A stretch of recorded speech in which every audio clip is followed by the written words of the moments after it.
Hi குட்டீஸ், எல்லாரும் எப்படி இருக்கீங்க?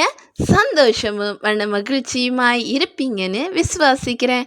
ஆமாம் குட்டீஸ், குட்டியா சுட்டியா அழகா இருக்க என்னோட குட்டீஸுக்கு இன்னைக்கு நான் என்ன கதை சொல்ல போகிறேன் தெரியுமா? ஆமாம் குட்டீஸ், 2 நெருங்கிய நண்பர்களை பற்றி தான் நான் இன்னைக்கு உங்ககிட்ட சொல்ல போகிறேன். ஆமாம் குட்டீஸ், 2 நண்பர்களும் ரொம்ப பெஸ்ட் ஃப்ரெண்ட்ஸாக இருந்தாங்க. ஒருத்தருக்கு நல்லா மரம் ஏற தெரியும், ஒருத்தருக்கு மரம் ஏறவே தெரியாது. ஒரு நாள் வந்தது, அவங்க 2 பேரும் காட்டை கடந்து ஒரு நகரத்துக்கு செல்ல வேண்டியதாய் இருந்தது. அப்போது காட்டை கடக்கும்போது ஒரு நண்பர் சொல்லுகிறார், என்னால் இந்த காட்டை கடந்து போக முடியுமான்னு தெரியல. ஏன்னா எனக்கு ரொம்பவும் பயமாக இருக்கிறது. திடீரென்று கரடியோ சிங்கமோ இல்லை கர்ச்சிக்கிற மிருகங்கள் ஏதேனும் வந்துவிட்டால் என்னை அடித்து சாப்பிட்டு விடும் என்று. ஆனால் ஒரு நண்பர் சொல்லுகிறார், இல்லை எப்போவும் நான் உன் கூட தான் இருக்கிறேன் அப்படின்னு சொல்லி. ஆனாலும் பயத்துடனே காட்டை கடந்து சென்றார்கள். ஒரு இடம் வரும் பொழுது திடீரென்று ஒரு கரடி அவர்கள் முன்பாக வந்து நின்றது. மரமேற தெரியாத ஒரு நண்பர் என்ன செய்தார், அந்த இடத்திலே அப்படியே நின்றார். ஆனால் மரமேற தெரிந்த நான் உன் கூடவே இருக்கிறேன்னு சொன்ன நண்பர் என்ன பண்ணார்னா மரத்து மேலே ஏறி உட்கார்ந்துக்கிட்டாரு. ஆனால் அந்த கீழே நின்ன நண்பர் என்ன செய்வதுன்னு தெரியாமல் தன்னுடைய யோசனைக்கு எட்டிய ஒரு காரியத்தை செய்தார். கீழே படுத்து கொண்டாரு. அப்போ மூச்சு விடாமலுக்கு கொஞ்ச நேரங்கள் அவர் நேரத்தை கடத்தினார். அப்பொழுது கரடி கிட்ட வந்து பார்த்துட்டு இவன் இறந்து போய்விட்டான் என்று சென்று விட்டது. மேலே மரத்தின் மேலே இருந்த நண்பரை பார்த்துவிட்டு இவன் கீழே இறங்குவது போலில்லை என்று கடந்து சென்று விட்டது. இப்படி 2 நண்பர்களும் மாறி மாறி தங்களுடைய ஜீவனை காத்துக்கிட்டாங்க. கீழே நண்பர் இறங்கி வந்தார். அப்பொழுது கீழே நின்ற அந்த நண்பர் கேட்டார், எப்போவும் என் கூடவே இருப்பேன்னு சொன்னல, ஆனால் உனக்குன்னு ஒரு ஆபத்து வரும் பொழுது நான் என்ன ஆனேன்னு பார்க்காமலுக்கு நீ உன் ஜீவனை மாத்திரம் காத்து கொண்டாய் அப்படின்னு சொல்லி வேதனைப்பட்டார்.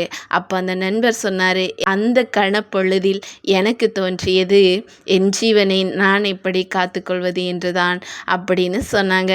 ஆனால் இன்னைக்கு நான் உங்களுக்கு ஒன்று சொல்கிறேன், உங்கள் பெஸ்ட் ஃப்ரெண்டு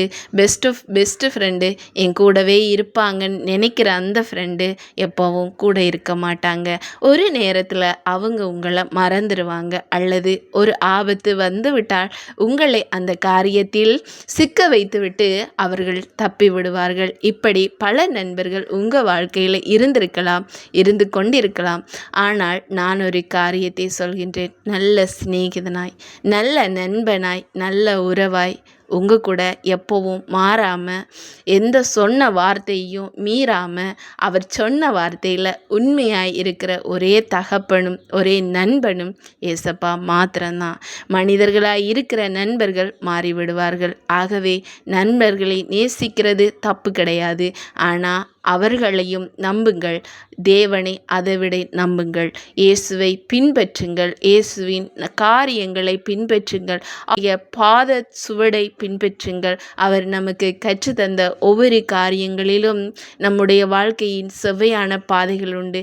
ஆகவே குட்டீஸ், எப்போவும் ஏசப்பாவை மாத்திரம்தான் நீங்கள் நம்பணும். ஏசப்பா மாத்திரம்தான் சொன்னதை செய்யணும். ஏசப்பா கூட மாத்திரம்தான் உங்கள் வாழ்க்கையை நீங்கள் தொடர்ந்து பயணத்தை மேற்கொள்ளணும்.